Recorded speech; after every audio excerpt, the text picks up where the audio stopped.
Mudskippers, a goby out of water. From the Goby family, the mudskipper has lived in the mud for its entire existence.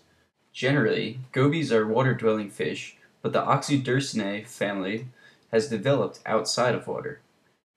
Mudskippers all around have developed unique traits that allow them to thrive on land. Has evolved to have water in their gill chambers acting almost as a scuba tank when out of water. It can be found in mudflats and mangrove forests and tropical and subtropical climates. Another unique feature is that mudskippers have the ability to breathe through the skin, being amphibious. The capacity to breathe both in water and air seems to be an adaptation to low environmental levels of oxygen and high concentrations of carbon dioxide. Bimodal respiration is often considered one of the most important pre-adaptations to amphibious lifestyles. Mudskippers use cutaneous respiration and occurs by simple diffusion of dissolved oxygen across the cuticle and into a closed tracheal system. In the mudskipper, it's located in their throat and mouth. The mudskippers have blood-rich membranes at the back of their mouth and throat which absorb gaseous oxygen.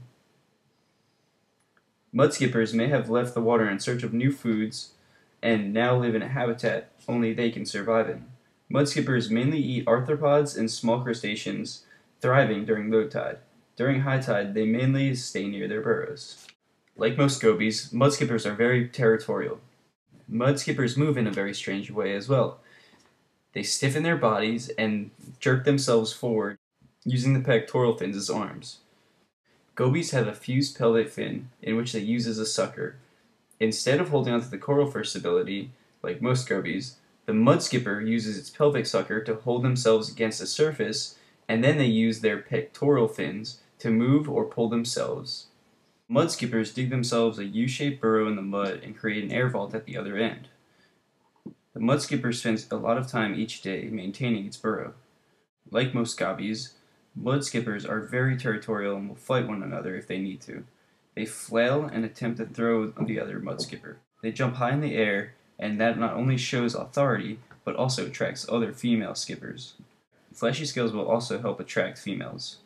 After the mudskippers mate, the eggs are stored in the smooth air vault outside of water. Mudskipper will then aerate the burrow by gulping air and traveling to the air vault, back and forth until the young are born.